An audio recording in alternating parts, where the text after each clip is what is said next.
Greetings, YouTube. I have been looking at the Tome of Horrors, and it's a big, chunky book, 800 pages. Made a little easier to deal with because I have a copy here on my phone. And it's a perfect book to look at in small chunks. It's a monster manual. So I can look at a dozen monster entries while waiting in line at work to punch in at a time clock, and then I don't have to look at it again until the next day when I'm waiting in line at the time clock. I can stop and pull it up when I'm in a waiting room. Doesn't matter. It's very convenient, nice little concise chunks of monster bits, which can give me ideas, and I can contemplate the design concepts behind these monsters when they were designed, like which ones did Gary Gygax design originally, and which ones have been put together by a more modern flavor of game designer. Now this is the Pathfinder version, which is my preference. And the vast majority of the monsters are ones that I have seen in some source before, but occasionally I'll get one thrown at me that I've never encountered at all.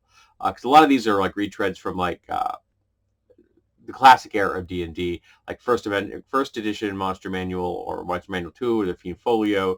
And they're used for permission, and they've been updated to Pathfinder, so I'm all for that. And I think there's a number of good ideas in here for videos that you'll eventually see here on this channel. But I encountered one yesterday. I'm up to the G's at this point. It's a big chunky book. I mean, where I'm at like in the 370s and I'm in G. Like I said, 800-page book. And it's called The Griff. Now, the Griff is a kind of strange four-legged avian magical aberration. Okay? I don't know why they just call them aberration or magical beast. I think it's called, but they actually think they specify it as a magical aberration. Maybe it's a magical beast. It doesn't matter. The point is that it's got a very sturge-like skull structure, like a long pointed beak.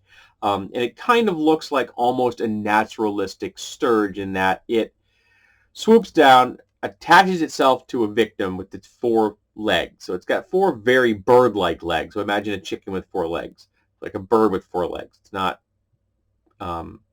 like a griffin style legs, and it then stabs you with its long pointy nose, and it begins to drain you, and this drainage of blood and such results in a loss of dexterity. I think that was a little weird, but what the heck, they want to make it a loss of dex. It's a loss of dex. I thought strength and con would have made more sense. You can mix it up. Maybe there's numerous varieties of griffs, and if you get to a certain point, they will implant an egg in you, not killing you, but implant an egg in you and then flitter off. So it's got its meal, it's implanted a future egg in you, and then it leaves. And of course, the eggs have this absurd kind of rapid, they like in rounds, they fester and go through their gestation, and then they pop themselves out of you, chewing holes on the way out. Which I think kind of loses some of the beauty of the potential. If you have the egg in there, the person doesn't know that they carry it around for days, and then it bursts out later. That's a little scarier. That's more alien. That's just me. But what got me is that this particular creature has an intelligence of 2. Now remember that in Classic 3.5 or Pathfinder, 3 is the minimum for sapience. If you have a 3 intelligence, you are a sapient being. You could be a human being with an intelligence of 3. You're not going to be discussing a lot of quantum mechanics with a person with an intelligence of 3, but they are a human being with a fully functional sapient mind. Just very limited. But if you have an intelligence of 2, that's animal.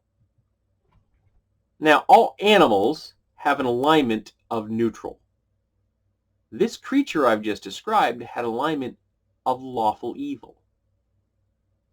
And that bothers me. Now, I have argued in the past that zombies and skeletons, which have no intelligence, should have no alignments because they are not sapient. For me, sapience denotes moral choice. Now, of course, if they're from a plane of, the abysmal plane, or one of the, the 9 levels of hell, then yes, they can have an evil alignment because they are made literally of the stuff of evil. But zombies and skeletons aren't. The negative plane has no alignment. Go look it up. None. Positive plane has no alignment. It's positive and negative energy, but it's not having alignment. So how can a being fueled by positive or negative energy have an alignment if they do not have an intelligence? Alignment to me denotes moral choice. So if you have this griff creature, whether it's a magical beast or an aberration or a magical aberration, it doesn't really matter, and it has an intelligence of 2, we're right back at that same problem. How can this thing have a lawful evil alignment if it can't make a moral choice? It isn't sapient. Now this right here, this is a sentient being. Mandarin is aware of her surroundings. She was just annoyed that I tried to pick her up. She reacted to my actions. That is an act of sentience. She can find food, water, she can find her litter box, she can find comfy places to sit, often on me. She's getting up in there, and maybe she isn't the brightest thing in the universe. She's 21, she drools a lot, she's kind of annoying, but we love her anyway. But she's not sapient. She is aware. She is not self-aware. She is not aware that she is aware. And that's what's important. So this griff creature is like Mandarin. They're aware. They can find food. They know how to procreate their species. They know how to evade danger. They are aware of the world around them. But they are not self-aware. And if you aren't self-aware, how can you have an evil or good alignment? Unless you are made from the stuff itself, from planes that are good or evil, Elysium or the Abyss, for example, how can you have an alignment? It makes no sense to me. It's an inconsistency, and I really don't like inconsistencies. We have enough inconsistencies in the real world. We have created an artificial world in our games, regardless of what system you play. Regardless of what your favorite gaming mechanic system is. We created that system. And we did it so we can have consistent play. Now, everyone's definition of their comfort zone for what consistency is different. I like a game that has lots of rules written on literal pages that everyone can look at literally at the same time. And then we will then hammer out the corner cases that aren't covered.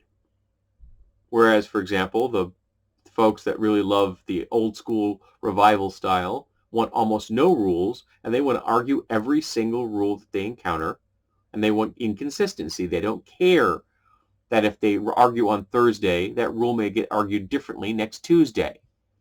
And they don't care that the game at Bob's table is going to be significantly different than the game at Mary's table, because they've all argued those inconsistencies differently. So they're comfortable with that. I'm not. I want consistency. If I'm going to go to the trouble to create an artificial world, I want it to make more sense than this one. Particularly because at the moment, not only are we suffering a pandemic, but I'm living in a state controlled by the white nationalists.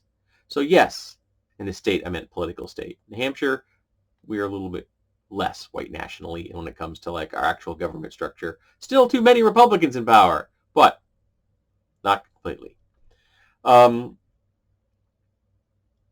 want consistency. If you're going to create an artificial thing, I want it to make more sense than the real world. And when you throw it at me that a creature with 2 intelligence like Mandarin doesn't have an alignment, but a creature with a 2 intelligence that's just a magical beast or aberration or something does have an alignment, that bothers me.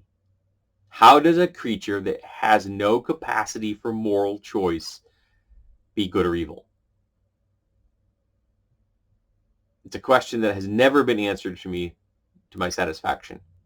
And I will stand on my ground that zombies and skeletons should have no alignment under 3.5 or Pathfinder. I have not looked at the alignment system in 5th edition. I have not looked at the alignment system in Pathfinder 2, and I know that under 4E it had gotten much different. They had a much different, like there were just those that didn't have an alignment, undeclared. And that's fine. A creature like this could have an undeclared alignment, and I'd still be happy with that particular definition, but it doesn't make any sense to me for it to have a declared alignment because you need a mind to declare an alignment. And it can't make moral choices because it doesn't have a sapient mind. So, let's bitch about alignment, because in these apocalyptic times, I can't possibly think of a better thing for gamers to do than bitch and moan about rules and alignment.